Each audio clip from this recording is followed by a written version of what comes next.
The National Velodrome and Badminton Centre is set to cost almost €100 million. Today, Sports Minister Patrick O'Donovan will bring the estimated budget of €99.6 million for the development of the Sports Centre to Cabinet for approval. The centre will be Ireland's first ever indoor cycling track developed at the National Sports Campus at Abbotstown in Dublin.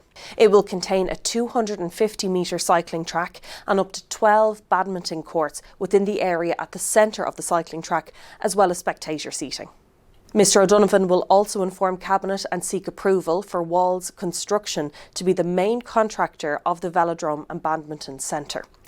The centre forms part of Sports Ireland's master plan for the future of sport in Ireland, with the plan containing a framework for the development of the Abbotstown campus for the next 15 to 20 years. The new Velodrome and Badminton Centre will provide a state-of-the-art facility for athletes to train, with the hopes of improving Ireland's standing in international sporting events.